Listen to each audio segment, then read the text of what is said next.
কাকে চাই? গেটে থাকা দারোয়ান বলল।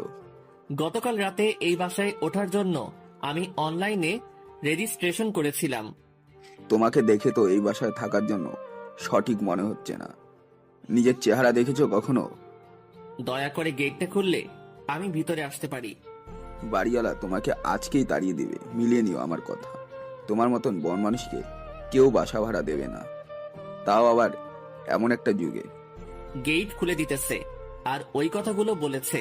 আমার রুমের চাবিটা মনে হয় আপনার কাছে হবে হয়তো। অনলাইনে সেটাই লেখা আছে, মানে রেজিস্ট্রেশন করার পর আপনার থেকে চাবিটা নেওয়ার কথা বলা হয়েছিল। এই নাও, রুমে গিয়ে আগেই সব ছড়িয়ে ছিটিয়ে রেখো না, কারণ তোমাকে আজকেই বের করে দেবে। উনার কথার কোনো উত্তর না দিয়ে বাসার মধ্যে ঢোকার জন্য সামনে এগোতে লাগলাম। লিফটের কাছে গিয়ে লিফটের জন্য অপেক্ষা করতে লাগলাম। আমার রুমটা অনেক উপরে পড়েছে, পায়ে হেঁটে এত উপরে ওঠার ইচ্ছা নাই।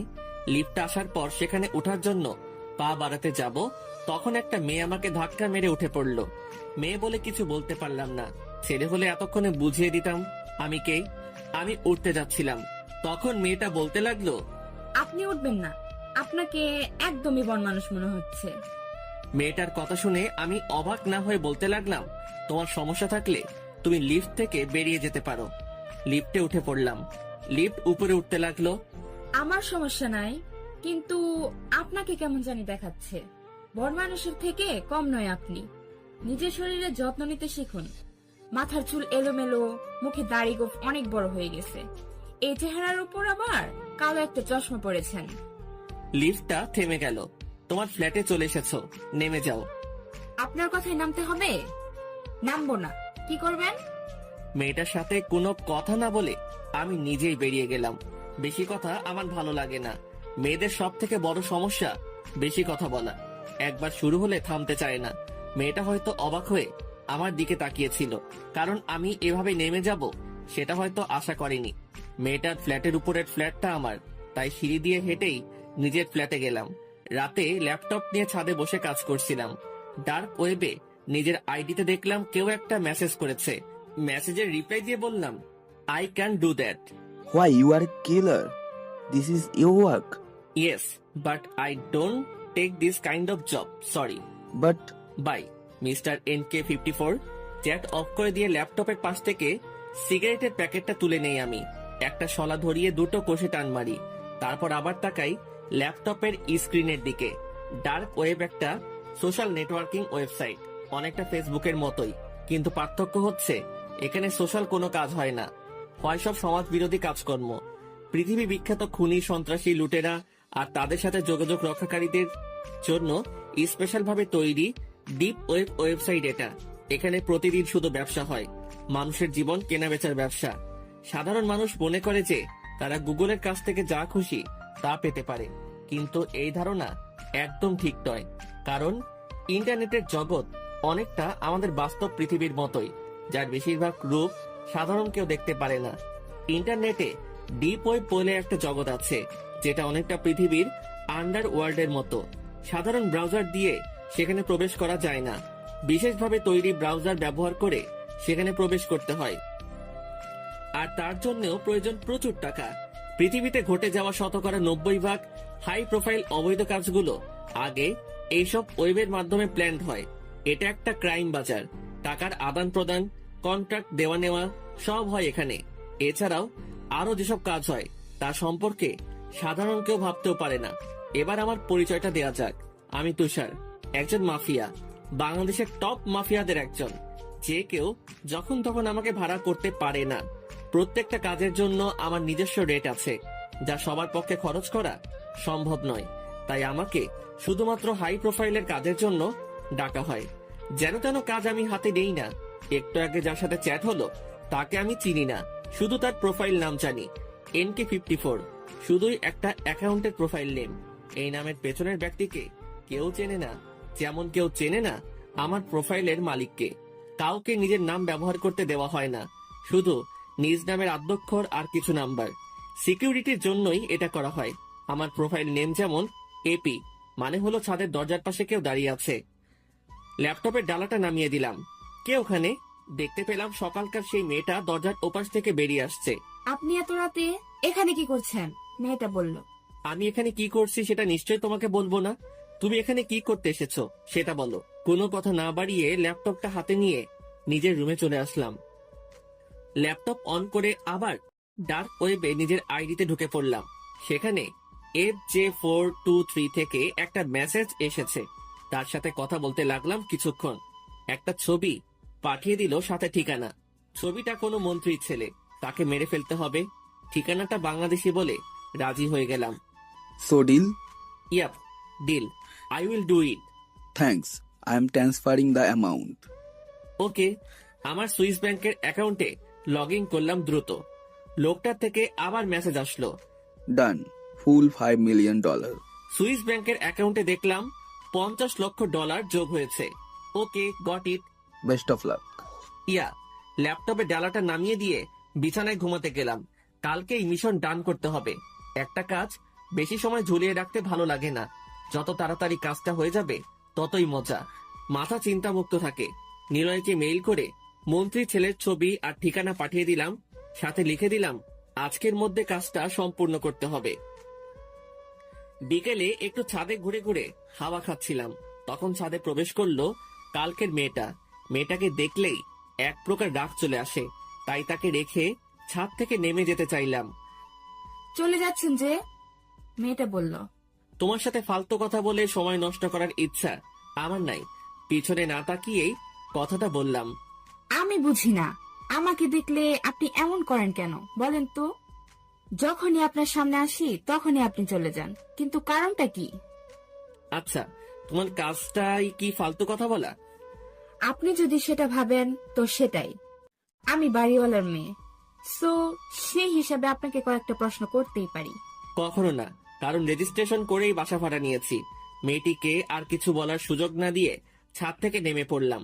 সোজা চলে গেলাম সেলুনে। একদম একজন যুবকের মতো হয়ে গেলাম। চুল দাড়ি গোঁফ কাটিয়ে একটা হেয়ার স্টাইল, দাড়িগুলো ছোট করে ফেললাম। তবে থুতনিতে থাকা দাড়িগুলো একটু বড় এবং গোঁফটাও একটু বড় রাখলাম। দেখতে বেশ ভালোই লাগছে। নিজেকে কেন জানি হিরো হিরো মনে হচ্ছে। সেলুন থেকে সন্ধ্যার সময় বাসায় ফিরলাম। গোসলটা করে নিয়ে রান্নাঘরে ঢুকে পড়লাম। আমাদের মতো ছেলেদের একটাই সমস্যা, হয় রান্না করে খাও আর নয়তো বাইরে থেকে খাবার কিনে এনে খাও। তবে সব সময় বাইরের খাবার শরীরের জন্য ক্ষতিকর, তাই নিজেই রান্না করে খাই। রান্নাঘরে ডিম ভাজি করার জন্য ডিমটা ভেঙে ছোট্ট একটা বাটিতে রাখলাম। তখন কলিং বেলটা বেজে উঠল। এই অসময়ে আবার কে আসলো? হাত ধুয়ে দরজাটি খুলে দিলাম। দেখতে পেলাম সেই মেয়েটি এসেছে। আমি খালি গায়ে ছিলাম। পরনে শুধু একটা 3/4, সারা শরীরে ট্যাটু করা। খালি গায়ে থাকার কারণে সবটা দেখা যাচ্ছে। তাছাড়া জিম করা শরীর। মেয়েটি অবাক হয়ে আমার দিকে তাকিয়ে আছে। হয়তো ভাবছে বনমানুষটা এভাবে মানুষ হলো কিভাবে। মেয়েটির মুখে সামনে তুড়ি বাজালাম। সঙ্গে সঙ্গে মেয়েটি বলতে শুরু করলো, যাক, অবশেষে বনমানুষটা মানুষ হলো। এটা ধরুন, আম্মু আপনার জন্য পাঠিয়েছে। আপনি বাইরে ছিলেন, তাই আম্মু ভেবেছিলেন আপনি রান্না করেননি। নিজেই নিজের আম্মু হয়ে গেলে? মামা মানে কি বলতে চাইছেন আপনি? মানে এটাই বলতে চাইছি যে খাবারটা যেখান দিয়ে নিয়ে এসেছো সেখানে রেখে এসো। কথাটা বলেই দরজা বন্ধ করে দিলাম। মেয়েটি দরজার ও পাশে দাঁড়িয়ে বলতে লাগলো, আপনার জন্য এই খাবারটা এনেছিলাম, কিন্তু আপনি এটা নেবেন না। হয়তো দরজা লাগানো দেখে বুঝতে পারোনি। কথাটা বলেই আমি রান্নাঘরে চলে এলাম। ওপাশ থেকে মেয়েটি একটু জোরে জোরে কথা বলছিল। খাবারটা হয়তো আম্মু পাঠায়নি, তাতে কি হয়েছে? আপনার কথা ভেবেই তো খাবারগুলো এনেছিলাম। খাবারটা নিলে খুশি হতাম। একই কথা মেয়েটি চিৎকার করে বারবার বলতে লাগলো। আমার কোনো উত্তর না পেয়ে দরজায় লাথি মারতে লাগলো। দরজায় লাথি মেরে লাভ নাই, ওইটা তোমার বাপের টাকাতেই বানানো। একটু চেঁচিয়ে বললাম। দরজায় আরেকটি দ্রুম করে আওয়াজ হলো। তারপরে আর কোনো আওয়াজ শুনতে পেলাম না। বুঝলাম মেয়েটি চলে গেছে। বুঝি না এই মেয়েটি বারবার আমার সামনে কেন আসে। রান্নাটা শেষ করে রাতের খাবার শেষ করে নিলাম। তারপর একটু রেস্ট নিয়ে ল্যাপটপটা হাতে নিয়ে ছাদের দরজার সামনে চলে এলাম। দরজায় দেখছি তালা লাগানো। ব্যাপারটি কিছুই বুঝতে পারলাম না। দরজায় কে তালা লাগালো? যতদূর জানি ছাদের দরজায় তালা লাগানো হয় না, সেটা দিন হোক বা রাত। এজন্য এই বাসায় উঠেছি। বাড়িওয়ালার ফ্ল্যাটের দরজায় কলিং বেল বাজাতে লাগলাম। একটু পর ওই মেয়েটি এসে দরজা খুলে দিল। কি চাই? আমি আপাতত তেমন কিছু চাই না, ছাদের চাবিটা দিলেই হবে। ছাদের চাবি দিতে পারবো না। কেন? অবাক হয়ে বললাম, দিতে পারবো না তো দিতে পারবো না, আজকে রাতে ছাদ বন্ধ থাকবে। কারণটা জানতে পারি? কারণ আপনাকে বলতে বাধ্য নই, আপনি এখান থেকে যেতে পারেন। বাসা ভাড়া নেওয়ার সময় কখনো বলা হয়নি যে কখনো ছাদ বন্ধ থাকবে। তখন বলা হয়নি, তবে এখন বলছি, আপনি যেতে পারেন। কথাটা বলেই মেয়েটি দরজা বন্ধ করে দিল। বুঝলাম না মেয়েটি এমন কেন করছে, তবে এতটুকু বুঝলাম মেয়েটি খুব রেগে আছে আমার উপর। সে খুব ভালো করে জানে আমি রাতে ছাদে যাব, তাই ইচ্ছে করে ছাদে তালা মেরে রেখেছে। অত কিছু না ভেবে নিজে দূরে চলে আসলাম। হ্যালো নিলয়, কই তুই? নিলয়কে কল করে বললাম, এই তো বাসাতেই আছি। কাজটা যেন রাতের মধ্যে হয়ে যায়। ওইসব নিয়ে তুই চিন্তা করিস না, আমাদের লোক ওই ঠিকানায় চলে গেছে। আচ্ছা ঠিক আছে, তাহলে আমি এখন রাখছি। কালকে ইউনিভার্সিটিতে দেখা হচ্ছে। আচ্ছা ঠিক আছে। পরের দিন একটা কার চালিয়ে ইউনিভার্সিটিতে চলে এলাম। কারটা পার্কিং করে ইউনিভার্সিটির মধ্যে ঢুকে পড়লাম। হয়তো এখনো নিলয় আসেনি, তাই ওর জন্য মাঠে অপেক্ষা করতে লাগলাম। তখন কয়েকটা ছেলে আমার সামনে এসে দাঁড়ালো, মনে হচ্ছে সিনিয়র ব্যাচের। ইউনিভার্সিটির সকলে মাঠের মধ্যে আমাদের দিকে তাকিয়ে আছে। বুঝলাম না কেন, দেখে যেহেতু বুঝতে পেরেছেন তাহলে জিজ্ঞাসা করার কি আছে। আরেকটি ছেলে আমার শার্টের কলার চেপে ধরে বলতে লাগলো, সিনিয়রদের সম্মান দিতে শিখিসনি? সিনিয়রদের সাথে কিভাবে কথা বলতে হয় জানিস না তুই? সেটা আমি অবশ্যই জানি, তবে সিনিয়রের মতো সিনিয়র হতে হবে আগে। কলারটা ছেড়ে দিলে ভালো হয়। ধরেছি আমার ইচ্ছায়, আর ছাড়বো আমার ইচ্ছাতেই। ভেবে বলছেন তো? তোর কলার ধরতে আবার ভাবাভাবির কি আছে রে? বেশি কথা বললে না এখানেই মেরে রেখে দেব। ছেলেটার কথা শুনে মাথায় রাগ উঠে গেল। ভাবছি ছেলেটাকে এখানে মেরে ফেলি, রাখি, কিন্তু সেটা করতে ইচ্ছা করছে না। তাই বোঝাতে লাগলাম, ইউনিভার্সিটিতে আজ প্রথম এসেছি, তাই কোনো ঝামেলা করতে চাইছি না। ভালোভাবে বলছি, কলারটা ছেড়ে দিলে ভালো হয়। ছাড়বো না, কি করবি তুই? তখন একটা মেয়ে এসে ছেলেটিকে ধাক্কা দিয়ে সরিয়ে দিল। মেয়েটি আমার বাড়িওয়ালার সেই মেয়ে। এই রকি, উনি আমার বাসায় ভাড়াটিয়া, ওকে এভাবে কেন ধরেছিস? মেয়েটি বলল। আরে নতুন এসেছে, তাই একটু ক্লাস নিচ্ছিলাম আর কি। তোরা যা তো এখান থেকে, ওকে আমি দেখছি। নেহা বলল বলে আজকের মতো এখানেই তোকে ছেড়ে দিলাম। পরবর্তী সময় সিনিয়রদের সম্মান দিয়ে চলবি আশা করি। ছেলেগুলো চলে গেল। বুঝলাম মেয়েটার নাম নেহা। হয়তো ছেলেগুলো ওর আগে থেকে চেনা। মেয়েটি কিছু একটা বলতে যাবে, কিন্তু সুযোগ না দিয়ে সেখান থেকে হাঁটা ধরলাম। আপনাকে বাঁচিয়ে দিলাম, অন্তত ধন্যবাদটা তো বলতে পারতেন। পিছন থেকে মেয়েটি বলল। নিজেকে বাঁচানোর জন্য যথেষ্ট শক্তি আমার শরীরে আছে। হাঁটা না থামিয়ে বলতে লাগলাম, কেমন শক্তি আছে দেখতেই তো পেলাম। আমি না আসলে ওরা আপনাকে এতক্ষণে মেরে হাসপাতালে পাঠিয়ে দিত।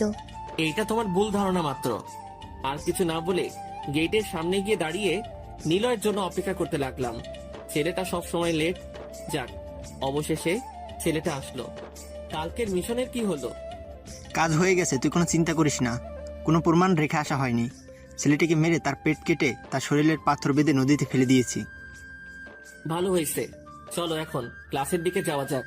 আর যত তাড়াতাড়ি সম্ভব ইউনিভার্সিটি আমাদের দখলে নিয়ে আসতে হবে। এখানে যতগুলো ছেলে আছে সবগুলোকে আমাদের দলে দিতে হবে, তাহলেই হবে আসল মজা। কথাগুলো বলতে বলতে ক্লাসের সামনে চলে এলাম। স্যার ক্লাস নিচ্ছিল। স্যার আসতে পারি? আমি বললাম। স্যার আমাদের দিকে ঘুরে চশমায় হাত দিয়ে বলতে লাগলেন, তোমাদের দেখে তো নতুন মনে হচ্ছে, তা প্রথম দিনে এত লেট? আসলে স্যার, থাক থাক, বাহানা বানাতে হবে না। এসব কথা শুনতে শুনতে অভ্যাস হয়ে গেছি। প্রথম দিন বলে কিছু বললাম না, পরের বার ক্ষমা করব না। ভিতরে এসো।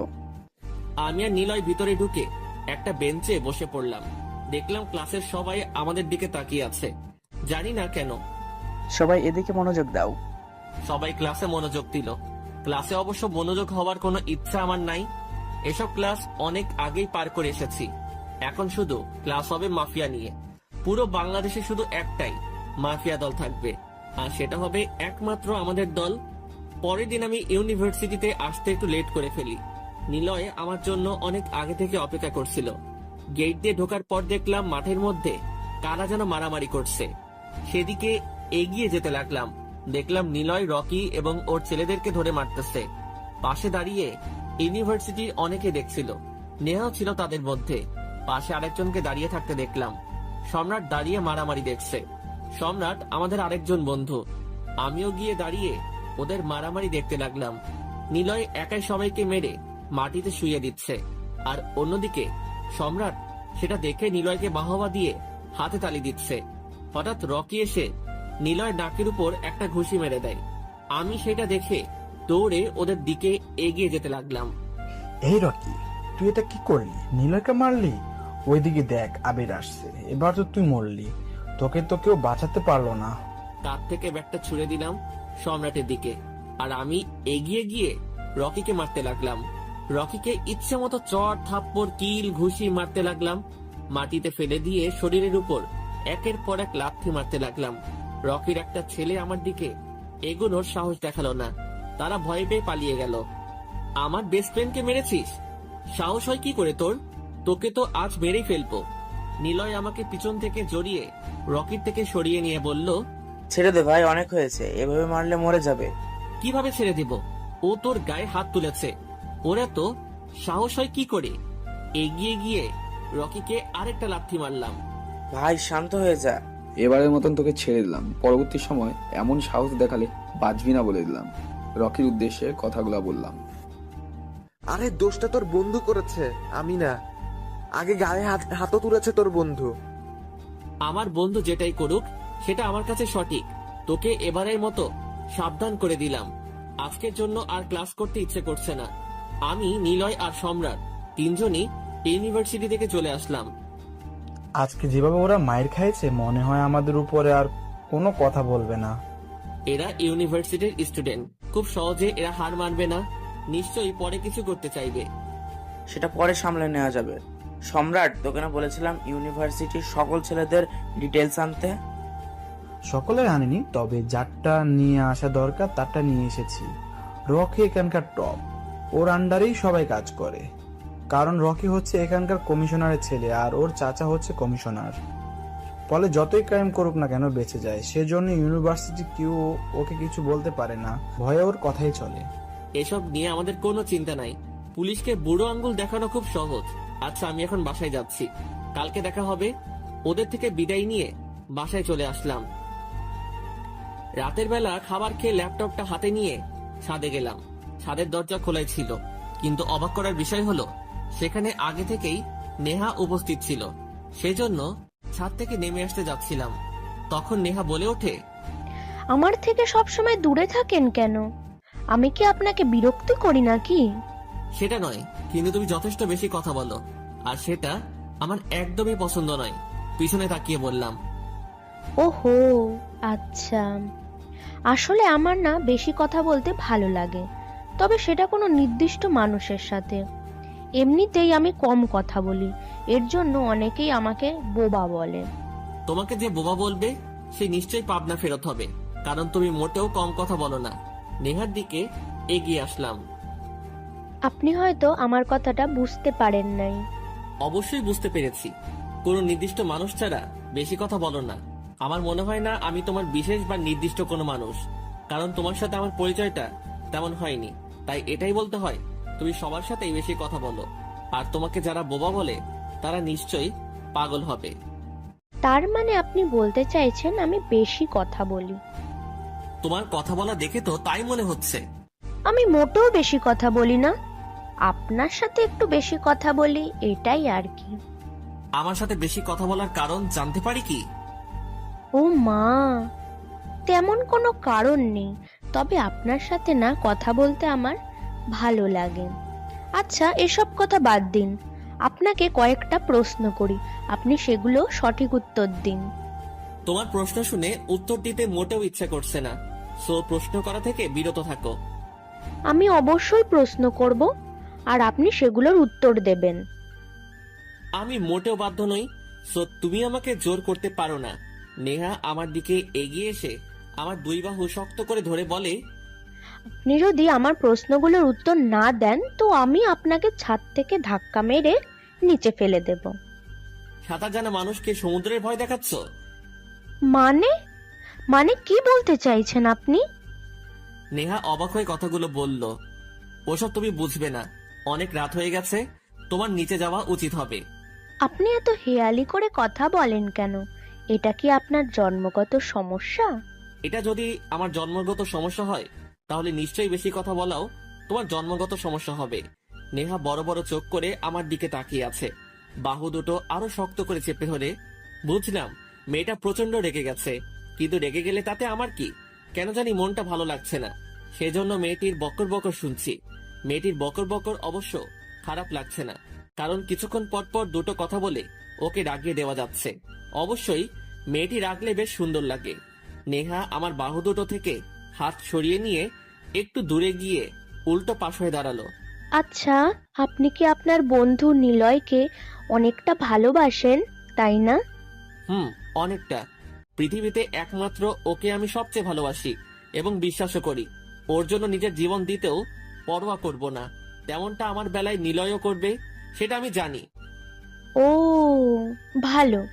আসলে সকালে মারামারি দেখে জিজ্ঞাসা করতে ইচ্ছে করলো আপনাদের বন্ধুত্বটা কেমন। আচ্ছা, আপনাদের পরিচয় কবে থেকে? কয়েক বছর আগে থেকে। আপনার বাবা মা কোথায় থাকে? এ কি, তুমি তো দেখি প্রশ্ন করেই যাচ্ছ। প্রশ্ন করা থেকে বিরত থাকো, এসব আমার মোটেও ভালো লাগে না। আচ্ছা, ঠিক আছে, করব না। আমি তো মাত্র কয়েকটা প্রশ্ন করলাম আপনাকে।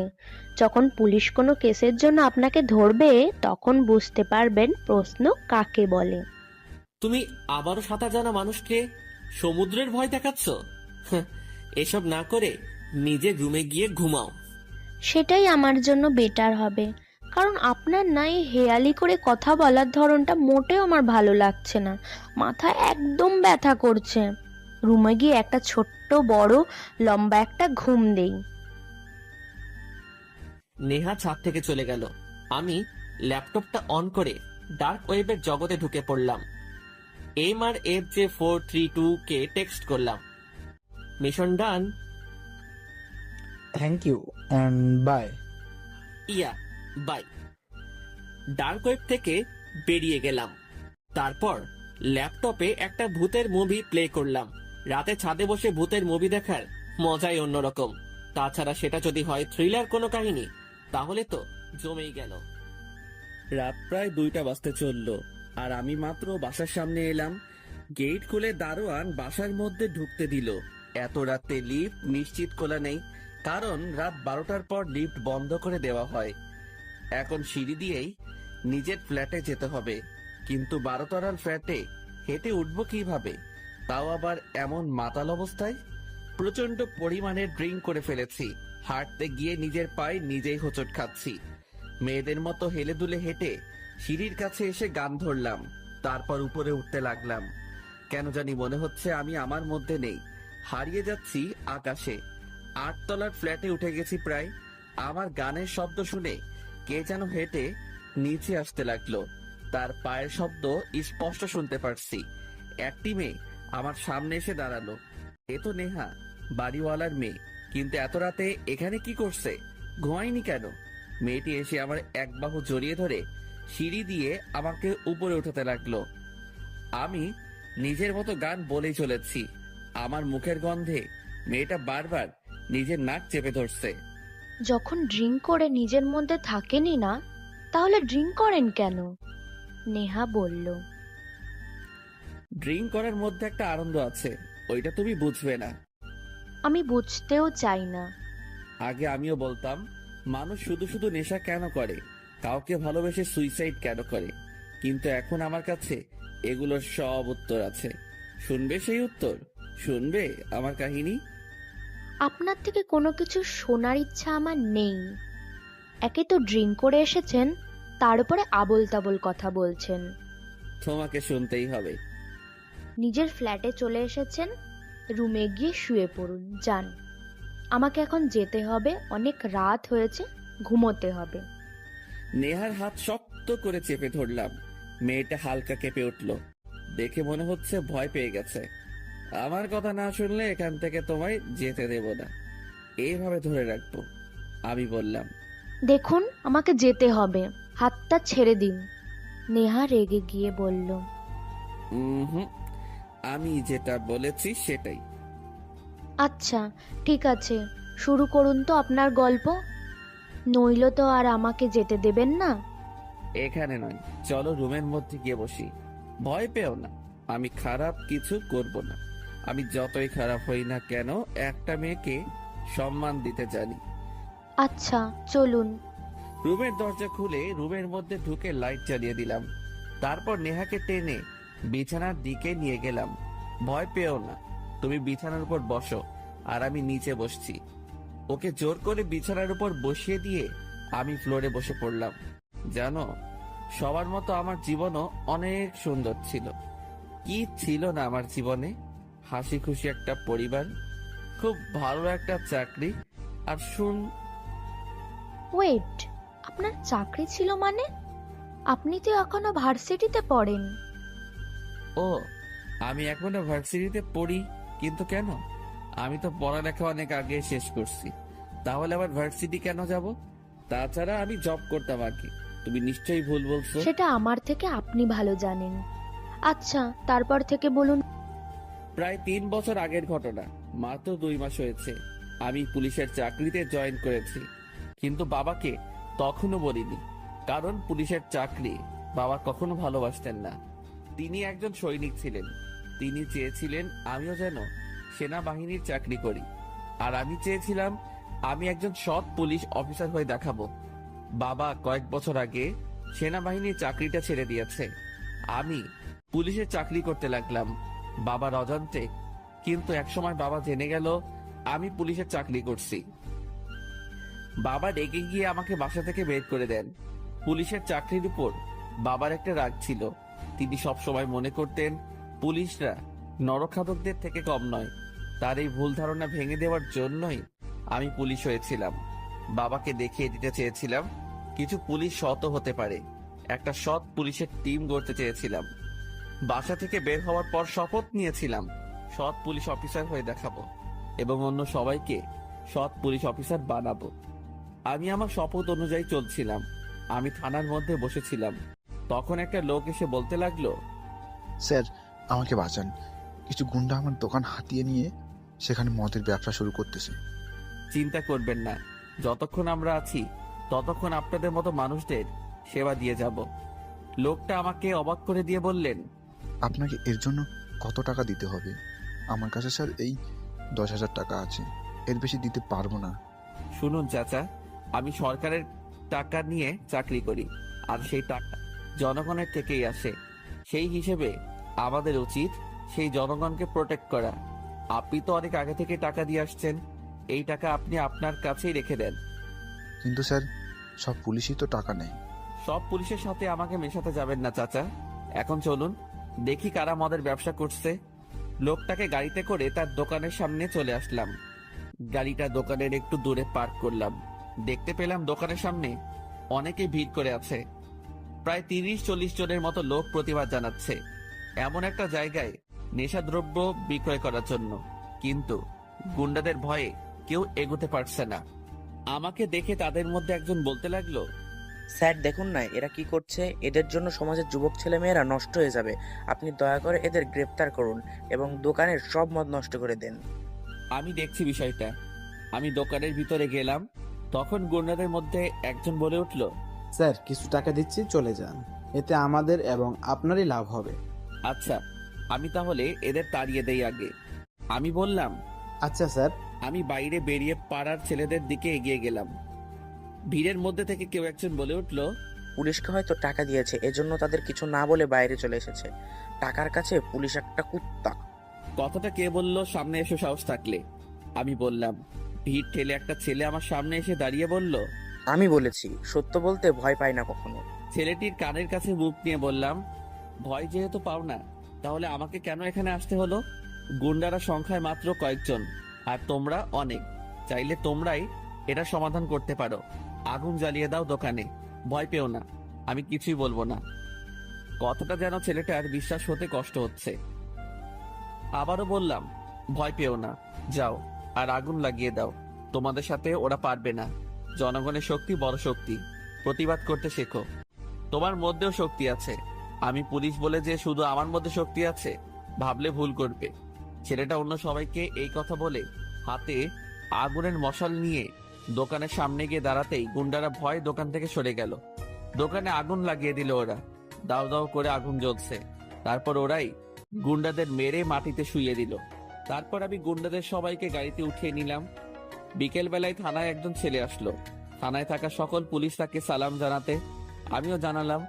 দেখে ক্ষমতাবান মনে হচ্ছে। তার সাথে আরো কিছু লোক এসেছে। আমার ছেলেদেরকে কে গ্রেফতার করেছে? সে কি জানে না এই ছেলেগুলো আমার লোক, এই হিরোর লোক? আমি তার সামনে গিয়ে দাঁড়ালাম। তার হাত নাড়িয়ে দেখতে লাগলাম। আরে স্যার, আপনি কেন কষ্ট করে আসলেন? আপনি বললে আমি নিজে আপনার সাথে দেখা করতে চলে যেতাম। আরে বসুন না, ওই 2 কাপ কফি নিয়ে আয় কেউ। আমি বললাম। হিরোকে চেয়ারে বসিয়ে আমিও চেয়ারে বসে পড়লাম। এর মধ্যে কফি চলে এসেছে। কফি খেতে খেতে হিরো বলল, আমার ছেলেদেরকে কেন ধরে এনেছিস? আরে স্যার আর বইলেন না, সকালে যে কি কাণ্ড হলো। প্রথমে পাড়ার সব লোক দোকানে আগুন লাগালো, তারপর আপনার ছেলেদেরকে মারতে লাগলো। আমি তো কোনো মতে গ্রেপ্তার করার ছুতোই তাদের বাঁচিয়ে থানায় নিয়ে আসলাম। তা না হলে এতক্ষণে এরা নাড়া পড়ে যেত। এখন আপনি বলেন, আমি কি ভুল করেছি নাকি? তোর বুদ্ধি আছে বলতে হবে অফিসার। এখন ওদের সবাইকে ছেড়ে দে। সেটা না হয় দিচ্ছি, আগে কফিটা শেষ করুন। কফি শেষ হতে হতে গল্প করি চলেন। মন্দ বলিসনি, কি গল্প করব? আপনাকে দেখেই তো বোঝা যাচ্ছে আপনি কত বড় ক্ষমতাবান মানুষ। অনেক পাওয়ার আছে, অনেক ব্যবসা করেন, সেগুলোর ব্যাপারে বলেন শুনি। তুই ঠিক ধরেছিস, অনেক পাওয়ার আমার, অনেক। এই শহরে আমার উপর কেউ কথা বলার সাহস দেখায় না। সব ধরনের কালো ব্যবসাই আমি করি। ঢাকার মধ্যে কয়েকটা মিল আছে আমার, সেগুলোতে মদ তৈরি করা হয়। তাছাড়া ইয়াবা ড্রাগসের ব্যবসাও আছে। ঢাকার কোন কোন জায়গায় সেগুলো? হিরো কফি খেতে খেতে সব বলে ফেলে। তারপর আমি তার ছেলেদেরকে ছেড়ে দেই। যাওয়ার সময় আমাকে টাকার অফার দেয়, তবে আমি বলি এখন নয়, পরে নেব। হিরোর বলা সকল মিলে রাতের বেলায় অভিযান চালানো হয়। সকলে মিলে আগুন জ্বালিয়ে দেই। সেখানে থাকা সকল লোককে গ্রেফতার করে থানায় নিয়ে এসে আটকে রাখি। গাড়িটা একটা চায়ের দোকানের সামনে পার্ক করলাম। সেখানে বসে বসে চা খাচ্ছিলাম। আমার সাথে আরো অনেক ছেলেরা বসে চা খাচ্ছিল। কেউ বয়সে বড়, আবার কেউ ছোট। চায়ের দোকান থেকে ভার্সিটি 2 মিনিটের রাস্তা। একটা মেয়ে স্টাইলিশ সাজে চায়ের দোকানের সামনে দিয়ে হাঁটে যাচ্ছিল। যদিও কাঁধে ব্যাগ আছে, তবুও দেখে বোঝা যাবে না মেয়েটি ভার্সিটিতে পড়ে। মেয়েটিকে দেখে রাস্তার দাঁড়িয়ে থাকা কয়েকটা বখাটে ছেলে শীষ বাজাতে লাগলো, সাথে 2-1টা খারাপ মন্তব্য করলো। মেয়েটি ছেলেগুলোর দিকে এগিয়ে গিয়ে বলল, ঘরে মা বোন নেই, মেয়ে দেখলেই শরীর গরম হয়ে ওঠে নাকি? তোদের মতো জানোয়ারগুলোর জন্য মেয়েরা বাসা থেকে বের হতে ভয় পায়। ঘরে মা বোন তো আছে, কিন্তু তোমার মতো এমন একটা আইটেম তো আর নেই, ছেলেগুলোর মধ্যে একজন বলল। কথাটা বলে ছেলেগুলো হাসিতে মেতে উঠলো। মেয়েটিকে আরো খারাপ খারাপ মন্তব্য করতে লাগলো। চায়ের দোকানদার বলতে লাগলো, রোজ রোজ এসব দেখতে দেখতে অভ্যস্ত হয়ে গেছি, বুঝলেন স্যার। পুলিশও এদের কিছু বলতে পারে না, কারণ ছেলেগুলোর মধ্যে একজন মেয়রের ছেলে। তো মামা, আজকে কি নতুন কিছু দেখতে ইচ্ছে করছে নাকি? দেখতে চাইলে আমি দেখাতে পাইনি। চায়ের দোকানদারদের উদ্দেশ্যে বললাম, পুলিশ হয়ে লাভ নেই, ওরা পুলিশকে ভয় পায় না, আর পুলিশও কিছু বলে না। আপনি পুলিশ, তাতে ওদের কিছু যায় আসে না। আপনি চা খাচ্ছেন, বসে বসে চা খান। এগুলো আপনাদের পাপের ফল, বুঝলেন মামা। আপনাদের চোখের সামনে এরা ক্রাইম করে বেড়ায়, অথচ আপনারা ওদের কিছু বলেন না। ওরা সংখ্যায় মাত্র কয়েকজন, আপনারা অনেক। আপনারা যদি একবার প্রতিবাদ করার চেষ্টা করতেন, তাহলে এসব ঘটনা আপনাদের রোজ দেখতে হতো না। কে করবে প্রতিবাদ? ওদের পিস্তল আর ছুরির ভয়ে কেউই প্রতিবাদ করে না। যে করবে সে মারা যাবে। তারা ক্রাইম করছে, অথচ পুলিশ কিছু বলছে না। একা কেন প্রতিবাদ করবেন? সবাই মিলে করলেই পারেন। একা কখনো কিছু সম্ভব হয় না। তাছাড়া পুলিশের হাত বাঁধা, কাউকে মেরে ফেললে সেটার হিসেব দিতে হবে। এতই যদি প্রতিবাদ করতে জানেন, তাহলে এভাবে বসে আছেন কেন? যান, আপনি গিয়ে প্রতিবাদ করেন, আপনি তো পুলিশ। চায়ের দোকানে বসে থাকা একজন মুরব্বী এই কথাটা বললেন। দেখছি কেউ প্রতিবাদ করতে আসে কিনা। কেউ না আসলে আমি তো আছি। রোজকার ঘটনা থেকে মুক্তি দিয়ে আজকে নতুন কিছু দেখাবো। দেখতে পেলাম কোত্থেকে যেন একটা ছেলে এসে ওই ছেলেগুলোর সামনে দাঁড়ালো। বকাটে ছেলেগুলোর মধ্যে একটা ছেলে বলে উঠলো, ওই কে রে তুই? যা বাক এখান থেকে। ভাগলে এই মেয়েকে নিয়ে তবেই ভাগবো। তুই মনে হয় এখন আমাকে চিনতে পারিস নাই, তাই এরকম কথা বলছিস। অবশ্যই চিনি, তুই মেয়েদের ছেলে, তাতে আমার কিছু যায় আসে না। এরপর থেকে যেন আর কোনো মেয়ের দিকে এইভাবে টাকাতে না পারি সেই ব্যবস্থা করে দেব। তোর সাহস কি করে হয় আমাকে হুমকি দেওয়ার? হুমকি দেওয়ার জন্য মনে সাহস দরকার হয়, আর আমার সাহস এই মেয়েটা। কারণ আমার মন জুড়ে শুধু এই মেয়েটা, ওকে আমি খুব ভালোবাসি। বাপরে, এই যুগে প্রেমিক মজনু পাগলকে পাওয়া যায়। কি ভাগ্য আমার, নিজের চোখে মজনু দেখতে পাচ্ছি। ওর পায়ে একটা চুমু দেওয়া দরকার, তাহলে আমিও মজনু হয়ে যাব। চায়ের দোকানে বসে থাকা সবার উদ্দেশ্যে বললাম, দেখলেন তো সবাই, প্রতিবাদ করতে একজন চলে এসেছে। এখন যদি আপনারা সবাই ওর পাশে গিয়ে দাঁড়ান, তাহলে বকাটে ছেলেগুলো এখান থেকে ভাগবে। কিন্তু আপনারা সেটা করলেন না, কারণ আপনাদের মনে ভয় কাজ করে। এই বুঝি মরে যাব? জন্ম যখন হয়েছে মরতেও হবে, মাথায় রাখবেন। কথাটা বলে চায়ের দোকান থেকে বেরিয়ে বকাটে ছেলেগুলোর সামনে গিয়ে দাঁড়ালাম। মেয়েটির প্রেমিক বলতে লাগলো, স্যার দেখুন না, ওই ছেলেগুলো নিশাকে খারাপ খারাপ কথা বলছে। খারাপ জিনিসকে মানুষ যেমন খারাপ বলে, ঠিক তেমনই খারাপ ড্রেস পরা মেয়েকে লোকে খারাপ বলবে, এটাই স্বাভাবিক। মেয়েটি রেগে গিয়ে বলল, মাইন্ড ইওর ল্যাঙ্গুয়েজ স্যার। আপনি পুলিশ বলে যা ইচ্ছা তাই বলতে পারেন না। ড্রেসটা খারাপ কোথায়? এগুলো আজকালকার যুগের ফ্যাশন। বকাটে ছেলেগুলোর মধ্যে একজন বলে উঠল, স্যার আপনার কথায় যুক্তি আছে। এসব মেয়েদের দেখলে তো শুধু দেখতে ইচ্ছে করে, শরীর গরম হয়ে আসে। তুই হয়তো দেখতে পাস নাই, আমি একজন পুলিশ। পুলিশ তো কি হয়েছে? পুলিশকে দেখে আমি ভয় পাই নাকি? এমন অনেক পুলিশ পকেটে নিয়ে ঘুরি। কথাটা বলা মাত্রই ছেলেটার নাকে ঘুষি মেরে দিলাম। ছেলেটার নাক দিয়ে রক্ত পড়ছে। ছেলেটা অজ্ঞান হয়ে মাটিতে শুয়ে পড়ল। ওর সাথে থাকা ছেলেগুলো ভয়ে দৌড়ে পালিয়ে গেল। আশেপাশে সবাই আমাদের দিকে এগিয়ে আসলো। কি বলছিলে যেন তুমি? এগুলো আজকালকার যুগের ফ্যাশন। এই ফ্যাশনের জন্যই আজ এত ধর্ষণ। নারী হয়ে যখন জন্মেছো, তখন নিজেকে হেফাজত করা তোমার দায়িত্ব। নিজেই নিজেকে ধর্ষকের কাছে তুলে দিচ্ছ। কি বলতে চাইছেন আপনি? আমাকে পর্দা করতে বলছেন? পর্দা করলেই ধর্ষণের হাত থেকে বেঁচে যাব? কই, নুসরাত তো পর্দা করত, তাহলে সে কেন বাঁচলো না? সেই শিশুগুলোকে কেন ধর্ষণ করা হলো, যারা এখন পর্যন্ত ভালো করে বুঝতে শিখলো না? আসলে নারী হয়ে জন্ম নেওয়াটাই খারাপ ভাগ্য। নারী তুমি এভাবে চলো না, ওভাবে চলো না, বলতে গেলে নারীর কোনো স্বাধীনতাই নেই। তার মানে তুমি বলতে চাইছো তুই পর্দা না করে ধর্ষকের হাত থেকে বেঁচে যাবে? পর্দা করা নুসরাত এবং কতগুলো শিশু ধর্ষণ হয়েছে বলতে পারবে? 100টা ধর্ষণের মধ্যে হয়তো 5 জন শিশু আর 5 জন হয়তো পর্দা করত। এখন বলতে পারবে বাকি 90 জন কেন ধর্ষণ হলো, এবং 5 জন শিশু আর 5 জন পর্দা করা নারী কেন ধর্ষণের শিকার হলো? তোমার কাছে হয়তো উত্তর দেই, কিন্তু আমার কাছে আছে। ওই 10 জনকে নিশ্চয়ই ধর্ষকেরা আগে ধর্ষণ করেনি। আগে ওই 90 জনের মধ্য থেকে ধর্ষণ করে, তারপর এই 10 জনকে করেছে। কারণ ওই 90 জন ছিল বেপর্দা করে নারী। তাদের চলাফেরা এবং খোলামেলা ড্রেস পরার জন্যই তারা ধর্ষণের শিকার হয়। তাদের দেখতে না পেলে নিশ্চয়ই তার ধর্ষণ হতো না। ধর্ষণ ওই 90 জনকে ধর্ষণ করে তৃপ্তি পেয়ে ধর্ষণের নেশায় থাকে। তখন কে পর্দা করে আর কে শিশু, সেটা তাদের মাথায় থাকে না। তখন তারা নরপিশাচের সমান হয়ে যায়। নরপিশাচরা যেমন মাংস আর রক্তের গন্ধ পেলে ক্ষুধার্ত হয়ে ওঠে, তেমনি দর্শকেরা নারী দেখলেই তাদের শরীর গরম হয়ে ওঠে।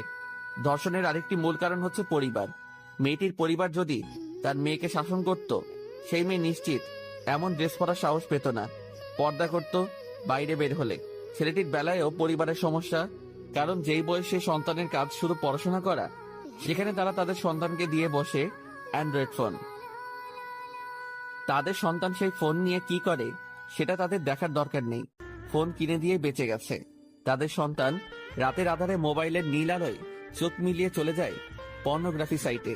ছেলেগুলো পড়াশোনা বাদ দিয়ে পড়ে থাকে নানান গেম এবং পর্ন নিয়ে, যার ফলে মস্তিষ্কের মধ্যে জমা হতে থাকে নারীর প্রতি চাহিদা। খারাপ বন্ধুদের সাথে মিশে নেশাগ্রস্ত হয়ে পড়ে। ধীরে ধীরে তারাই হয়ে ওঠে আজকের সন্ত্রাস আর ধর্ষক। তুমি মেয়ে হয়ে জন্ম নিয়েছ, এটা তোমার সৌভাগ্য। নারী কখনো দুর্বল নয়, দুর্বল তাদের মন। পৃথিবীর শুরু থেকে পুরুষকে সঙ্গ দিয়ে এসেছে নারীরা। নারীদের ভালোবাসা আর সহযোগিতা একজন পুরুষকে করে তুলেছে শক্তিশালী এবং পরিপূর্ণ। নারী ছাড়া পুরুষ মূল্যহীন, আবার পুরুষ ছাড়া নারীও মূল্যহীন। তবে পুরুষের থেকে নারীর সম্মান অনেক উচ্চতায়। সেই নারী যদি দুর্বল হয়ে পড়ে, তাহলে কিভাবে একজন পুরুষকে সে অনুপ্রেরণা যোগাবে? নারী হয়ে যখন জন্ম নিয়েছ, তখন নিজেকেই নিজের হেফাজত করতে হবে। কখনো নিজেকে নুসরাত বা ওই শিশুগুলোর সাথে তুলনা করে বোকামি করো না। নুসরাত হয়তো বাঁচতে পারিনি, তবে তুমি হয়তো বাঁচতে পারবে। ওই শিশুগুলো হয়তো বাঁচতে পারিনি, তবে তোমার সন্তান হয়তো বাঁচতে পারবে। তুমি যেমন হবে তোমার সন্তান ঠিক তেমনই হবে। নিজে বাঁচো এবং অন্যকে বাঁচাও। আচ্ছা, ভুল হয়ে গেছে স্যার, আমাকে ক্ষমা করে দিবেন। সত্যি আমি খুব বোকা মেয়ে, না হলে এমন ড্রেস কেন পরবো যেই ড্রেস আমাকে অন্যকে খারাপ করবে? মেয়েটি বলে। বুঝতে পেরেছো, এটাই অনেক। আমি চলি এখন, অনেক কাজ আছে। আর এইটাকে মাটিতে পড়ে থাকা মেয়রের ছেলে, ওকে থানায় নিয়ে যেতে হবে। স্যার আপনি একটু ভালো করে দাঁড়ান, আপনাকে একটা স্যালুট করি। ছেলেটির স্যালুট করা দেখে সকলে এগিয়ে এসে স্যালুট করতে লাগলো। সত্যি খুব ভালো লাগছিল। এই ঘটনাটা আমার জীবনের সেরা মুহূর্তগুলোর মধ্যে একটা হয়ে থাকবে। সবার উদ্দেশ্যে একটা উপদেশ থাকবে, প্রতিবাদ করতে শিখুন। জনগণ রুখে দাঁড়ালে মাস্তান শিকারের ধুলো মাত্র। সব পুলিশ যে টাকাওয়ালা মানুষের পাঁচটা কুত্তা, সেটা ভাবলে ভুল করবেন। মেয়রের ছেলেকে সঙ্গে করে থানায় চলে আসলাম, তারপর তাকে জেলের মধ্যে ঢুকিয়ে দিলাম। আকিব বলতে লাগলো, স্যার আপনি কাকে গ্রেপ্তার করে এনেছেন? ইনি তো মেয়রের ছেলে। কেন? মেয়রের ছেলে বলে কি ও শাস্তি পাওয়ার যোগ্য নয়? দোষ যে করবে শাস্তি সেই পাবে। স্যালুট স্যার, আপনার মতো একজন পুলিশ অফিসার আমাদের অনেক দরকার ছিল। এখন থেকে আমরা অন্যায়ের বিরুদ্ধে লড়ব। কিন্তু স্যার, ওর নাক দিয়ে যে রক্ত বের হচ্ছে, চিকিৎসার দরকার ছিল না? চিকিৎসার দরকার নেই, মরলে মরবে, পৃথিবী থেকে একটা নরপিশাচ দূর হবে। ঠিক বলেছেন স্যার, রাহাত বলল। আমি সবসময় ঠিক বলি। একটু পর দেখ, মেয়র আর হিরো সাহেব চলে আসবে। আসতে তো হবেই, কারণ হিরোর দলের ছেলেরা থানায় আর মেয়রের আপন ছেলে থানায়। তো মেয়র সাহেব এবং তাদের ছেলেরা থানার মধ্যে ঢুকে পড়লো। জানি না এখন আমার অবস্থা কি হবে। হিরো থানার মধ্যে থাকা চেয়ার টেবিল ভাঙচুর করতে লাগলো। তোর সাহস কি করে হয় আমার সাথে লাগার? তোকে তো আমি এখানেই মেরে রেখে দেব। শান্ত হ, গলা নামিয়ে কথা বল। এতদিন পুলিশ দেখেছিস, এখন থেকে পুলিশের পাওয়ার দেখবি। আমি বললাম। হিরো তার পিস্তল আমার দিকে তাক করে বলল, তোকে এখানেই মেরে চলে যাব, আর পুলিশ আমার কিছুই করতে পারবে না। এই রকম পুলিশকে আমি পকেটে নিয়ে ঘুরি। আকিব, ছবি তুলে নিয়েছো তো এই দৃশ্যের? হ্যাঁ স্যার, এখন এসব ছবি আর ভিডিও কমিশনারের কাছে পাঠিয়ে দেব, তারপর একে ডিরেক্ট এনকাউন্টার। রাহাত বলল।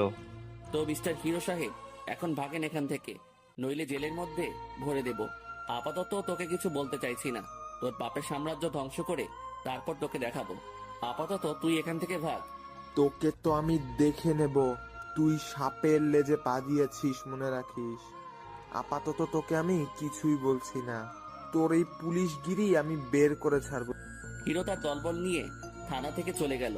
তারপর মেয়র সাহেব বলতে লাগলেন, আমার ছেলেকে কেন গ্রেপ্তার করেছো? রাস্তায় দাঁড়িয়ে মেয়েদের সাথে খারাপ ব্যবহার করছিল। আমি তাকে বারণ করায় আমার সাথে খারাপ ব্যবহার করে, আর তাকে মেরে এখানে তুলে নিয়ে এসেছি। ছাড়া পাওয়ার আশা করবেন না, কয়েকদিন পুলিশের ডান্ডার মাইর খেয়ে নিক, তারপর ছেড়ে দেব। আপনি এখন আসতে পারেন। তুমি এটা ঠিক করলে না পুলিশ অফিসার, এর জন্য তোমাকে খুব পস্তাতে হবে, মনে রেখো। আরে যান আপনি, যা হবে ওসব নিয়ে আমি ভাবি না। পুলিশের চাকরি করতে এসেছি, জনগণকে নিরাপত্তা দিতে, কোনো নেতার গোলামি করতে নয়। মেয়র সাহেব আর কিছু না বলে চলে গেলেন। বিকেলবেলা হিরোর ভিডিও আর ছবিগুলো কমিশন মাহবুব সাহেবের হাতে তুলে দিলাম। ভিডিওটায় দেখা যাচ্ছে হিরো তার পাপের সাম্রাজ্যের কথা কিভাবে বলছে, আর ছবিগুলো আজকের যখন ও আমার দিকে পিস্তল তাক করেছিল। স্যার, আমি আপনার কাছে ওকে ইনকাউন্টার করার জন্য অনুমতি চাইছি। অনেকগুলো খুন করেছে ও, তাছাড়া কালো ব্যবসা করে। আমি বললাম, দেখো আবির, আগে আদালত থেকে সেজন্য অফিসিয়াল ভাবে অনুমতি নিতে হবে, তারপর আমি তোমাকে অনুমতি দিতে পারবো। আচ্ছা স্যার, তাহলে আমি এখন চলি। আশা করি খুব শীঘ্রই অনুমতি পেয়ে যাব। হ্যাঁ, তুমি এখন যাও। কমিশনারের কাছ থেকে ফিরে এলাম। নিজের বাসার মধ্যে ঢুকতেই দেখতে পেলাম হিরো এবং মেয়র সাহেব আমার বাসার সোফায় বসে আছে, আর ওর দলবল পাশে দাঁড়িয়ে আছে। আরে আবি স্যার যে, আসুন আসুন, আপনার জন্য তো সেই কখন থেকে বসে আছি। এখানে কি করছিস? মরার জন্য পাকনা গছিয়ে গেছে মনে হচ্ছে। মরার খুব ইচ্ছে দেখছি তোর। আমি বললাম, আরে তেমন কিছুই না, বসুন এখানে, তারপর বলি। আচ্ছা থাক, বসতে হবে না, ব্রিফকেসটা খুলুন। এখানে আমারও কিছু কোম্পানির ডিটেইলস আছে, যদি পারিস তো সেগুলো ধ্বংস করে দেখা, আর যদি পারিস তাহলে আমি শহর ছেড়ে চলে যাব। রেগে সে বলল। ব্রিফকেসটা হাতে নিয়ে খুলে দেখলো সেখানে অনেকগুলো টাকা, হবে হয়তো প্রায় $1,10,000 মতন। কিন্তু হিরো যে তাকে বলল সেখানে কোম্পানির ডিটেলস আছে। হা হা হা, খেলটা তুই শুরু করেছিলি, শেষটা না হয় আমিই করি। তোর চালটা তোর উপরেই ফেললাম। একজন পুলিশ অফিসার হয়ে একজন মাফিয়ার কাছ থেকে ঘুষ নিচ্ছিস, এজন্য তোর চাকরি চলে যাবে নিশ্চিত থাকিস, জেলও হতে পারে। তুই যেমন ছবি তুলে আমাকে ফাঁসিয়েছিলি না, ঠিক সেভাবেই তোকে আমি ফাঁসালাম। আমি চলি এখন, পরে দেখা হবে। আমাদের সাথে লাগতে আসার ঝালটা বুঝিয়ে দিব, মেহের সাহেব বললেন। তারপর বাসা থেকে সবাই বেরিয়ে চলে গেল। সত্যি নিজের উপর ঘৃণা হচ্ছে, এই বড় বোকামি কিভাবে করলাম। ওর কথা মতো ব্রিফকেসটা খুললাম কেন? আমি নিশ্চিত কালকে আমার পুলিশ ডিপার্টমেন্টে শেষ দিন। সমস্যা নাই, তবে হিরোকেও শাস্তি পেতে হবে। পরের দিন সকালবেলা আমি থানায় পৌঁছাতে দেখতে পেলাম কমিশনার মাহবুব সাহেব থানার মধ্যে বসে আছে। সে কিছু ছবি আমার দিকে ছুড়ে মারল, যেগুলো গতকাল হিরো তুলেছিল। এসব কি? একজন পুলিশ অফিসার হয়ে ঘুষ নিচ্ছ? এজন্য তোমাকে চাকরি দেওয়া হয়েছিল? স্যার, ওরা আমাকে ইচ্ছে করে ফাঁসিয়েছে, আমি নির্দোষ স্যার। তোমার এই মন গড়া কথা শুনতে ইচ্ছে করছে না। এই মুহূর্তে তুমি সরকারের দেওয়া সকল জিনিস দিয়ে এখান থেকে বেরিয়ে যাও। তোমার মতো অফিসার আমাদের ডিপার্টমেন্টে লাগবে না। স্যার সমস্যা নাই, আমি চলে যাচ্ছি, কিন্তু হিরোর একটা ব্যবস্থা নিশ্চয়ই করবেন। ওর বিরুদ্ধে প্রমাণ আমি আপনাকে গতকাল দিয়েছিলাম। আমার চাকরি গিয়েছে তাতে দুঃখ নাই, কিন্তু ওর একটা ব্যবস্থা করুন। তুমি আমার কাছে ওর বিরুদ্ধে প্রমাণ কখন দিলে? আর তুমি সেই প্রমাণ হিরোকে দিয়ে ঘুষ নিয়েছো? বুঝলাম, আর কিছু বলে লাভ নাই, কারণ কমিশনার সাহেব হিরোর টাকার কাছে বিক্রি হয়ে গেছে। আমি যখন চলে আসতে যাচ্ছিলাম তখন কমিশনার সাহেব আমার কানের কাছে এসে বললেন, সবার সাথে লাগতে নেই বুঝলে, হিরোর মতো লোকদের সাথে তো আরো নয়। আশা করি ভবিষ্যতে কথাটা মাথায় রাখবে। তারপর আমি বাসায় চলে আসি। বাসার সামনে দেখলাম হিরো তার দলবল নিয়ে দাঁড়িয়ে আছে। স্যার, ও আপনাকে ডিপার্টমেন্ট থেকে তাড়িয়ে দিয়েছে। আমি তো বিশ্বাসই হচ্ছে না, আপনার মতন একজন সৎ পুলিশ অফিসারকে কেউ কিভাবে বের করে দিতে পারে। এটা তুই একদম ভালো কাজ করলি না। তুই ভালো কাজ করেছিস আমার সাথে। আমার কোটি কোটি টাকা তোর জন্য নষ্ট হয়েছে। আপাতত তোকে ছেড়ে দিচ্ছি, আগামীকাল পর্যন্ত সময় দিচ্ছি তোকে। যদি শহর ছেড়ে চলে না যাস তাহলে তোকে আমি জানে মেরে দেব। বুঝলে অফিসার আবির, যত তাড়াতাড়ি পারো এই শহর ছেড়ে চলে যাও, এটা তোমার জন্য ভালো হবে। তুমি তোমার মতো থাকো আর আমরা আমাদের মতো। এই কালো ব্যবসাগুলো হিরো একার না, এতে আমি কমিশনার এবং কমিশনার ভাই মন্ত্রীও আছেন। আশা করি বুঝতে পারছো কি বলতে চাইছি আমি। হিরো তার দলবল নিয়ে চলে যায়। খুব ঘৃণা হচ্ছিল নিজের উপর, বারবার শুধু বাবার কথা মনে পড়ছিল। বাবা সেদিন ঠিকই করেছিলেন আমাকে বাসা থেকে তাড়িয়ে দিয়ে। সেদিন পুলিশের চাকরি করার জন্য বাসা থেকে বের হতে হয়েছিল, আর আজ পুলিশে চাকরি করার জন্য এইভাবে অপমান হয়ে ডিপার্টমেন্ট থেকে বের হতে হলো। সেদিনের পর শহরে আর থাকার ইচ্ছে হচ্ছিল না। বাবা মা এবং বোন গ্রামের বাড়ি চলে গিয়েছিলেন আমাকে তাড়িয়ে দেবার পর। ভাবলাম বাবার কাছে ফিরে যাব, কিন্তু নিজের প্রতি ঘৃণা হচ্ছিল প্রচুর। সেজন্য বাবার কাছে গেলাম না, সোজা আমেরিকা নিলয়ের কাছে চলে গেলাম। সেখানে ওর সাথে থাকতে লাগলাম। ধীরে ধীরে নিলয় সম্পর্কে জানতে লাগলাম। ও একদম সিরিয়াল কিলার, টাকার বিনিময়ে যে কাউকে খুন করতে পারে। আমিও ধীরে ধীরে ওর পথে হাঁটতে লাগলাম। ভালো মানুষ হয়ে যেহেতু পৃথিবীতে থাকা মুশকিল, তাহলে খারাপ মানুষ হয়ে সবার ভয়ের কারণ হয়ে বেঁচে থাকবো। আমেরিকা থেকে 2 মাস হলো ফিরেছি। এর মধ্যে 16টা খুন করে ফেলেছি টাকার বিনিময়ে। 16টা খুনের জন্য প্রায় 600 কোটি টাকা পেয়েছি। সবগুলো খুন করেছি নেতাদের এবং তাদের ছেলেদের, আর নয়তো কোনো বড় বিজনেসম্যানদের। আমেরিকা থেকে দেশে ফিরে এসেছি শুধু একটা কারণেই, হিরো এবং ওর সাথে থাকা সবাইকে পৃথিবী ছাড়া করব, আর ওর পাপের সাম্রাজ্য ধুলোয় মিশিয়ে দেব। আজকে কমিশনার মাহবুব সাহেবকে শেষ করেছি, ধীরে ধীরে সবাইকে শেষ করব। কল্পনার জগৎ থেকে ফিরে এলাম। জীবনের কাহিনীটা বলতে বলতে ঘুমিয়ে পড়লাম। সকালে যখন ঘুম ভাঙলো তখন নিজেকে আবিষ্কার করলাম বিছানায়। ফ্রেশ হয়ে নিয়ে ভাবছি রান্না করব, কিন্তু তখন কলিং বেলটার আওয়াজ ভেসে আসতে লাগলো কানে। দরজা খুলে দেখতে পেলাম সেখানে নেহা দাঁড়িয়ে আছে, হাতে সেদিনের মতো আজকেও টিফিন বক্স। কি ব্যাপার, আজকেও টিফিন বক্স হাতে দেখছি? সেদিনের কথাটা হয়তো তোমার মনে নাই। সেদিনের কথা তো আমার মনে আছে, কিন্তু কালকে রাতের কথা কি আপনার মনে আছে? কালকে রাতের কথা মানে? কালকে রাতের কথা মানে আপনি তো আপনার জীবন কাহিনী আমাকে বলেছিলেন। মানে আমি কখন তোমাকে জীবনের কাহিনী বললাম? কেন মনে পড়ছে না? রাতে নিজের রুমে এনে নিজের বিছানার উপরে বসিয়ে তারপর তো সব গল্প বললেন। অবশ্য শুয়েছিলেন মাতাল অবস্থায়, কেউ কিছু বললে পরে সেটা মনে থাকে না। আজকে আপনাকে দেখে সেটাই বিশ্বাস হলো। আগে বলো তো, তোমার সাথে কোনো খারাপ আচরণ তো আমি করিনি? না, সেটা অবশ্যই করেননি, শুধু নিজের লাইফের গল্পটা বলেছিলেন। আচ্ছা, এই টিফিন বক্সটা ধরেন। মনে হচ্ছে রান্না করেননি আজকে। আজকে কিন্তু আম্মু আপনার জন্য পাঠায়নি, আমি নিজেই নিয়ে এসেছি। ধন্যবাদ সত্যিটা বলার জন্য। অবশ্য অনেক ক্ষুধা লেগেছে, এই জন্য আজকে একটা নিচ্ছি। পরবর্তী সময় এসব আর আনবে না, তোমার বাবা মা খারাপ চোখে দেখবে। সেটা পরেই দেখা যাবে। মানে? কিছু না, আমি এখন চলি। নেহা চলে গেল আর আমিও টিফিন বক্সটা নিয়ে রান্নাঘরে গেলাম। তারপর খাবার টেস্ট করলাম। বাহ, ভালোই টেস্ট। গতকাল রাতে কার অ্যাক্সিডেন্টে কমিশনার মাহবুব সাহেবের মৃত্যু ঘটে, পুলিশ এটা নিশ্চিত করেছে। কমিশনারের মৃত্যুর শোকে তার পরিবার কান্নায় ভেঙে পড়েছে। টিভিটা অন করে নিউজ চ্যানেলে নিউজ দেখছিলাম। নিউজ চ্যানেলে যেই মেয়েটা কথা বলছে তাকে আমি খুব ভালো করে চিনি। ওর নাম জেনি। কলেজ লাইফে একসাথে পড়াশোনা করেছি। অনেকদিন পর তার চেহারা দেখলাম। হয়তো সে আমায় ভুলে গিয়ে অন্য কাউকে বিয়ে করে নিয়েছে। বাচ্চাও থাকবে নিশ্চয়ই। কতই না স্মৃতি পড়ে আছে ওর সাথে, সেগুলো কখনো ভোলার মতো নয়। মানুষও গিরগিটির মতো রং বদলাতে শুরু করেছে। গিরগিটি রং বদলায় বাঁচার জন্য, আর মানুষ রং বদলায় নিজে ভালো থাকার জন্য। কিছু মানুষ হয় ধূমকেতুর মতো, তারা জীবনে হঠাৎ করে এসে জীবন থেকে সবকিছু কেড়ে নিয়ে চলে যায়। ওর কথা ভাবতেই কেন জানি খুব ভালো লাগে, কিন্তু ওর কথা ভাবলে যে আমি স্মৃতিকাতর হয়ে পড়ি। আমার চোখের কোণা দিয়ে জল গড়িয়ে পড়তে লাগলো। সেটার পাত্তা আর দিলাম না, নিজের চোখের জলটা মুছে নিলাম। নিজের চোখটাও আমাকে ধোকা দেয়। ওর কথা ভাবলে নিজের অজান্তে চোখ থেকে জল পড়ে। টিভিটা অফ করে রুম থেকে বেরিয়ে পড়লাম। কমিশনার নাকি কার অ্যাক্সিডেন্টে মারা গেছে। কথা শুনলেই হাসি পাচ্ছে, কারণ অ্যাক্সিডেন্টটা তো আমি নিজেই ঘটাইছি। পুলিশ বুঝতেই পারলো না যে কমিশনারকে খুন করা হয়েছে। কমিশনারের কথা ভাবতে গিয়ে লিফট রেখে সিঁড়ি দিয়ে হেঁটে যাচ্ছিলাম। যখন খেয়াল হলো, দেখলাম আমি 2 তলার ফ্ল্যাটের সামনে। নিজের মনটাও বেইমানি শুরু করে দিয়েছে। গাড়িটা ড্রাইভ করে কমিশনারের বাসার সামনে চলে এলাম।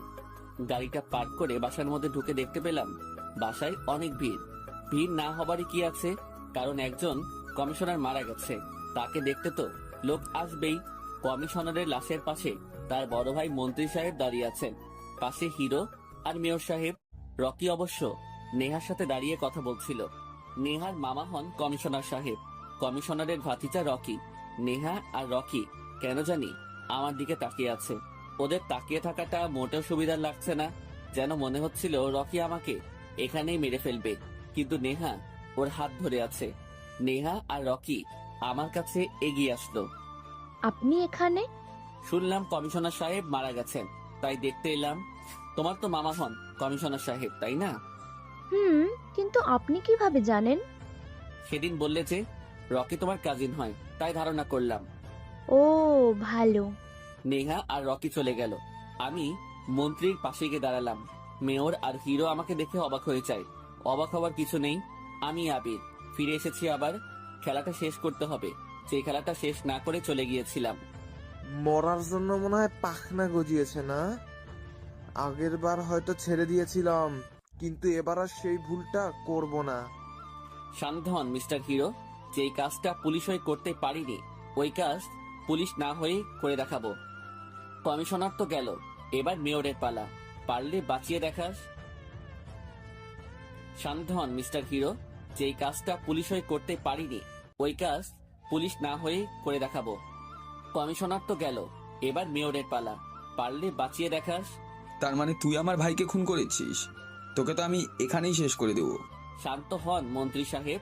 এখানে অনেক মানুষ আছে, আমাকে কিছু করতে গেলে নিজের মান সম্মানই যাবে। তাছাড়া কমিশনারকে আমি মারলাম কই? সে তো কার অ্যাক্সিডেন্টে মারা গেছে, পুলিশ তো এটাই বলেছে, তাই না? তোকে আমি পরে দেখে নেব, যেখানে থাকিস না কেন তোকে আমি খুঁজে বের করেই মারবো, আর আমার ভাইয়ের বদলা আমি নিব।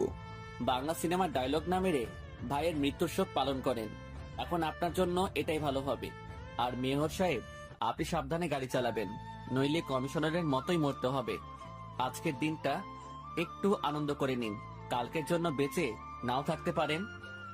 কথাটা বলেই হাঁটা ধরলাম। মেয়রকে মারার জন্য প্ল্যান বানাতে হবে।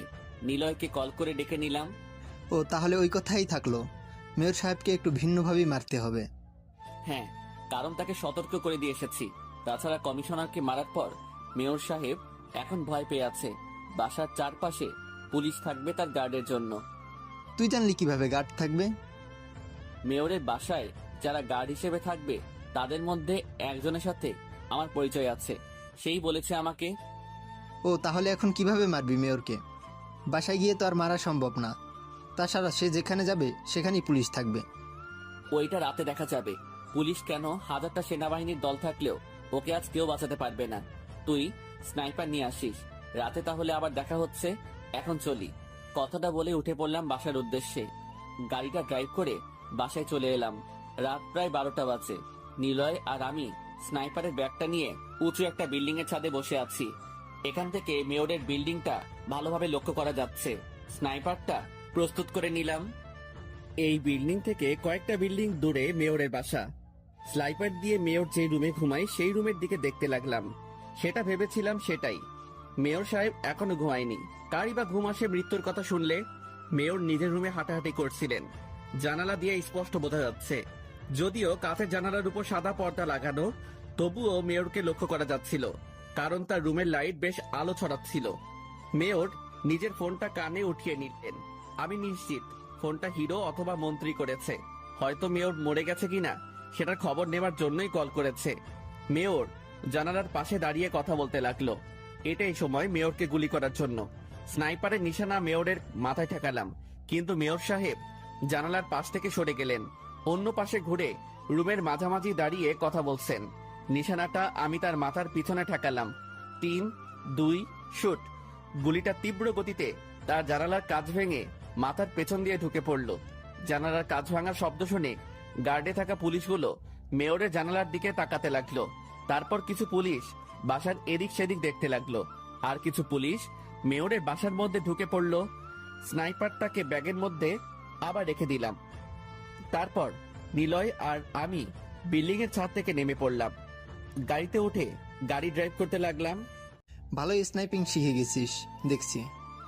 তবে তোর থেকে অতটা না। আমি তো মাত্র স্নাইপিং শুরু করছি, আর তুই সে কয়েক বছর আগে থেকে। যাই বলিস না কেন, আজকে শ্যুটটা হেভি হবে। পুলিশ আর মেয়রকে বোকা বানিয়ে মেয়রকে মেরে অনেক মজা পাওয়া গেল। পরবর্তী টার্গেট থাকবে মন্ত্রী আর শেষে হিরো। মন্ত্রীর কাহিনীটা কবে শুরু হবে? তুই চাইলে কালকে শুরু করতে পারি। ওকে মারার প্ল্যান আমি করে রেখেছি। কি প্ল্যানিং করছিস? এখন মন্ত্রী আর হিরো দুজনেই খুব আতঙ্কে আছে। আমাকে মারার চেষ্টা করবে, তার আগেই মন্ত্রীকে শেষ করতে হবে। ভাবতেছি স্নাইপার দিয়েই মন্ত্রীর গল্পের ইতি টানবো। ওকে, তাহলে কালকে রাতে আবার দেখা হবে। রাতে নয়, দিনে। মন্ত্রীকে মারবো দিনে। কালকে ওর একটা জরুরি সভা আছে। আচ্ছা ঠিক আছে। নিলয়কে ওর বাসার সামনে নামিয়ে দিয়ে গাড়িটা ড্রাইভ করে আমিও বাসায় চলে আসলাম। লিফট আজকেও বন্ধ। আজকেও আমাকে হেঁটে উপরে উঠতে হবে। কালকের মতো আজকে অবশ্য নেশা করে আসেনি। কালকের মতো আজকে আর গান না গেয়ে ভালো ছেলের মতো উপরে উঠতে লাগলাম। 11 তলার ফ্ল্যাটের কাছাকাছি এসে দেখতে পেলাম নেহা দাঁড়িয়ে আছে। একটু মাতাল হওয়ার ভান করে উপরে উঠতে, আমার সামনে ভান করতে হবে না। নেশা না করে নেশাখোরদের মতন কখনোই হওয়া সম্ভব না, বুঝলেন? কিন্তু তুমি এত রাতে এখানে কেন দাঁড়িয়ে আছো? ঘুমাতে যাও। ঘুম চোখে না আসলে কি করব? আর ঘুমালেই একজন স্বপ্নের মধ্যে এসে ঘুমটা নষ্ট করে দেয়, আর সারাক্ষণ শুধু তারই কথা মাথায় ঘুরপাক খায়। বলতে গেলে আমি তাকে ভালোবেসে ফেলেছি। আমি ওই এক মিনিট। আমার সাথে এসব ভালোবাসাবাসি একদমই চলবে না। আমি কাউকে ভালোবাসতে পারবো না। আমি একমাত্র টাকাকেই ভালোবাসি। সরে দাঁড়াও, আমাকে রুমে যেতে হবে। আমি আবার কখন বললাম আমি আপনাকে ভালোবাসি? তাছাড়াও আমি আপনাকে আটকেও রাখিনি, আপনি চাইলে যেতে পারেন। সত্যি তো? নেহা কখন বলল যে আমায় সে ভালোবাসে? আমি একটু বেশি ভেবে ফেললাম নাকি? কিন্তু ও যেভাবে কথা বলছিল মনে হলো ও আমাকে ভালোবাসার কথা বলছে। তাছাড়া আমাকে যদি ভালোই না বাসে তাহলে সারাক্ষণ আমার পিছু পিছু ঘুরঘুর কেন করে? আর এত রাতে এখানেই বা দাঁড়িয়ে থাকবে কেন? কি হলো, যাচ্ছে না যে? ভূত ধরলো নাকি আবার? না, ভূত তো ছেলে হয়ে যায়। আপনি তাহলে ভূত, আর আপনাকে নিশ্চয়ই পেতনিতে ধরেছে। হয় পেতনিতে ধরছে। তো মিস পেতনি, আপনি থাকেন, আমি আমার রুমে চাই। কথাটা বলে সিঁড়ি দিয়ে উপরে উঠতে লাগলাম। আমি আপনাকে কখন ধরলাম? আর আমি মোটেও পেতনি নই। আমি যথেষ্ট সুন্দরী। প্রত্যেক দিন পার্লারে গিয়ে রূপচর্চা করেছি। পেতনি না হলে নিশ্চয়ই পার্লারে যেতে না। আমাকে দেখেছো কখনো পার্লারে যেতে? কারণ আমি ভূত নই যে আমার রূপচর্চা করতে হবে। আমি এমনিতেই অনেক সুন্দর। পার্লারে গিয়েও কেউ পেতনি হয়ে যায় না। আর পার্লারে গেলে যদি কোনো মেয়ে পেতনি হয়ে যায় তাহলে ছেলেরাও সেলুনে যাওয়ার জন্য ভূত নিশ্চয়ই হবে। সো আপনি একটা ভূত, আর আপনার বিয়ে কোনো একটি পেতনির সাথেই হবে। কথাটা মনে রাখবেন। কথাগুলো বলেই মিস পেতনি মানে নেহা রাগ দেখিয়ে নিজের ফ্ল্যাটে ঢুকে পড়ল। মেয়েদের বুঝে ওঠা খুব কষ্টকর বিষয়। এই ধরুন, এদের কান্না করতেও সময় লাগে না, আবার হাসতেও তেমন সময় লাগবে না। মেয়ে মানুষ বড়ই অদ্ভুত, তবে পুরুষ মানুষ তার থেকেও অদ্ভুত। নেহার কথা বলা, আমার প্রতি কেয়ার, ওর চলাফেরা বলে দিচ্ছে ও আমাকে ভালোবাসে। ভালোবাসে বললে ভুল হবে, প্রায় অনেকটাই আমাকে ভালোবাসে। কিন্তু সেটা ও স্বীকার করতে চাইছে না। করবে বা কি করে? একটু আগে যে কতটা ওকে বলেছি, এরপরও কেউ আমাকে ভালোবাসতে চাইবে না নিশ্চয়। এমনটা একটা মানুষ পেয়েও যদি আপনি তাকে ভালো না বাসেন তাহলে আপনার থেকে বোকা এবং পাগল আর কেউ হবে না। কারণ ও আমার কাজ আর অতীত জানে। এতটা খারাপ মানুষকে ও ভালোবাসতে তার সমস্যা হচ্ছে না। আমার প্রতি ওর কেয়ারগুলো ধীরে ধীরে ওর দিকে আমাকে টেনে নিচ্ছে। কেন জানি মনে হচ্ছে নেহাই আমার বাকি জীবনে চলার পথের একমাত্র সঙ্গী।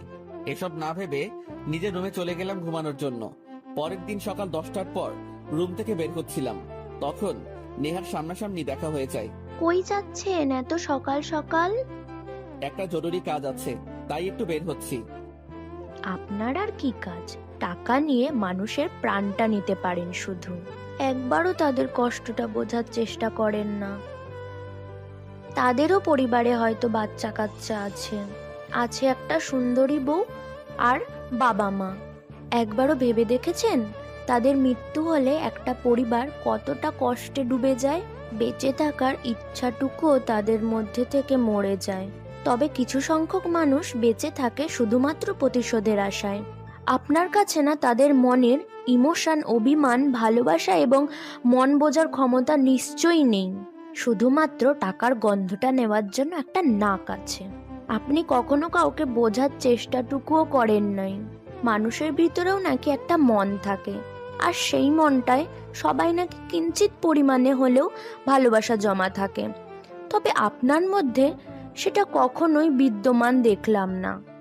নেহার বলা কথাটাই কেন জানি মনে হচ্ছে অনেকটা কষ্ট লুকিয়ে আছে। তবে কিসের কষ্ট সেটা আমি বুঝতে পারলাম না। তোমার কি হয়েছে সেটা আমি জানি না, তবে আমার সম্পর্কে তোমার আরো কিছু ধারণা লাগবে। আমাকে এখন যেতে হবে। তো যান না, আপনাকে আটকে কে রেখেছে? আপনাকে আটকে রাখতে পারলে সেটা অনেক আগেই চেষ্টা করতাম, কিন্তু আপনি তো আপনার নিয়মেই চলেন। আপনাকে আটকানোর শক্তি একমাত্র ওই উপরওয়ালার কাছেই আছে। হ্যাঁ, আমি তোমার নিয়মে চলি, কারণ আমি আমার নিয়মে চলতে ভালোবাসি। অন্যের নিয়মে চলে অনেক কিছু হারিয়েছি। আমি চাই না অন্যের নিয়মে চলে আবার কিছু হারাতে। তোমাকে এসব বলে লাভ নাই, আমার সময় নেই, আমি চলি। কথাগুলো বলেই হাঁটা ধরলাম। নেহার কথাগুলো সত্যি খুব অদ্ভুত লাগলো আজ। হয়তো আমাকে অনেকটাই ভালোবেসে ফেলেছে। কালকে রাতে হয়তো আমার কথায় অনেক কষ্ট পেয়েছে। আমি কাউকে ভালোবাসতে পারবো না, আমি শুধু টাকাকে ভালোবাসি। হয়তো এই কথাতেই আমি গাড়িটা ড্রাইভ করে নিলয়কে পিক করে নিয়ে জায়গা মতো পৌঁছে গেলাম। তারপর দুজনে একটা বড় বিল্ডিং এর ছাদে উঠে পড়লাম। স্নাইপারটা ব্যাগ থেকে বের করে ঠিক করতে লাগলাম। তারপর দেখতে লাগলাম মন্ত্রী সাহেবকে। মাত্রই সে গাড়ি থেকে নেমে স্টেজে উঠেছে। স্টেজটা একটা কলেজের মাঠে করা হয়েছে, যেন অনেক মানুষ সেখানে উপস্থিত হতে পারে। তারপর শত শত মানুষের সামনে দাঁড়িয়ে তিনি বক্তব্য দিতে লাগলো। হয়তো তার জানা নেই এটাই তার শেষ বক্তব্য। এরপরে তিনি আর কোনো বক্তব্য দিতে পারবে না। তার পাপের শাস্তি হিসেবে আমি নিজে তাকে শাস্তি দিব। এরপরে তিনি আর কোনোদিন পাপ করতে পারবে না। শুট আমি করি দে। হুম, তোকে করতে হবে না, আমার প্রতিশোধ আমি নেব। ঠিক আছে। আচ্ছা আবির, আমরা যদি কখনো আলাদা হয়ে যাই তাহলে কেমন লাগবে? আমরা আলাদা কখনো হতে যাব কেন? ধর কখনো হয়ে গেলাম, তখন কি করবি? আমি জানি আমরা কখনো আলাদা হবই না। তোর ফালতু কথা রাখ আর আমার কাজটা করতে দে। কর। কলেজের মাঠ থেকে আমরা অনেকটা দূরে অবস্থান করেছি, যেন কেউ আমাদের লক্ষ্য করতে না পারে। স্নাইপারটা কলেজে মাঠের দিকে ঘোরালাম, তারপর সেটা নিশানা মন্ত্রীর কপাল বরাবর ঠেকালাম। কয়েক সেকেন্ড পর দ্রুত গতিতে একটা বুলেট গিয়ে মন্ত্রীর কপালে ঢুকে গেল। মুহূর্তের মধ্যে মন্ত্রী সাহেব স্টেজের উপর শুয়ে পড়ল। চারিদিকে হইচই পড়ে গেল, মানুষজন এদিক ওদিক ছুটতে লাগলো। কিছু পুলিশ মন্ত্রী সাহেবের কাছে এগিয়ে গেল, আর কিছু পুলিশ চারিদিকে ছড়িয়ে পড়ল যেন খুনিকে ধরতে পারে। কিন্তু তারা কখনোই খুনিকে ধরতে পারবে না, কারণ অনেক দূর থেকে গুলি চালিয়েছি। পুলিশের চোখ এত দূর আসবে না, আর একজনকে খুন করতে পারলেই আমার প্রতিশোধ শেষ হবে। হিরোকে খুন করার পর নিশ্চিন্তে একটা শান্তিতে ঘুম দিতে পারবো। প্রতিশোধের আগুন মানুষকে শান্তিতে ঘুমাতে দেয় না, সারাক্ষণ শুধু প্রতিশোধের কথা মাথায় ঘুরতে থাকে। হঠাৎ পিছন থেকে একটা বুলেট ছুটে এসে আমার পিঠ দিয়ে ঢুকে বুক দিয়ে বের হয়ে গেল। পিছনে ঘুরে দেখার সুযোগটাও পেলাম না বুলেটটা কে ছেড়েছে। তার আগে ছাদ থেকে পড়ে গেলাম। আমার শরীরটা বাতাসে ভাসতে লাগলো, মাথায় শুধু ঘুরতে লাগলো কে বুলেটটা ছুড়েছে। ছাদে তো শুধু নিলয় আর আমি ছিলাম, অন্য কেউ তো সেখানে ছিল না। কিন্তু নিলয় আমাকে কেন মারবে? ওর সাথে আমার কোনো শত্রুতা তো ছিল না। নিলয় আর আমি দুজনেই খুব ভালো বন্ধু, একে অন্যের জন্য জান পর্যন্ত দিয়ে দিতে পারি। ছাদে তো আর কেউ ছিল না, তাহলে কি নিলয় আমাকে মারার জন্য বুলেট ছুড়েছে? কিন্তু এটা করে ওর লাভটা কি হবে? তাহলে কি আমার সব টাকা পয়সা ও হাতিয়ে নেওয়ার চেষ্টা করছে? হঠাৎ আমাদেরকে আলাদা হওয়ার কথাটা কেন বললো? তাহলে কি নিলয়ই আমাকে বুলেট ছুড়েছে? আর ভাবতে পারছি না নিলয়কে নিয়ে। আমার প্রতিশোধ নেওয়ার কথা মনে পড়ে গেল। আমি আমার প্রতিশোধ নিতে পারলাম না, তার আগেই হয়তো দুনিয়া ছেড়ে চলে যাচ্ছি। মুহূর্তে আবার নেহার কথা মনে পড়ে গেল। মেয়েটা আমাকে খুব ভালোবাসে, যখন শুনবে আমি আর বেঁচে নেই তখন সে কি করবে? আমি ভেবেছিলাম ওর সাথে বাকি জীবনটা কাটিয়ে দেব, কিন্তু সেটা আর হলো না। প্রথমে জেনি আমাকে ছেড়ে চলে গেল, আর এখন আমি নেহাকে ছেড়ে চলে যাচ্ছি। ভালোবাসা হয়তো এমনই, কাউকে ইচ্ছা করলেই সহজে পাওয়া যায় না। হয়তো ভালোবাসার মধ্যে প্রকৃতি বাধা হয়ে দাঁড়াবে, আর নয়তো পরিবার। ধপাস করে একটা গাড়ির উপর আমি পড়ে গেলাম। মুহূর্তের মধ্যে দু চোখ বন্ধ হয়ে গেল, সাথে শ্বাস প্রশ্বাসও বন্ধ হয়ে গেল। হয়তো চলে যাচ্ছি চিরচেনা পৃথিবী থেকে।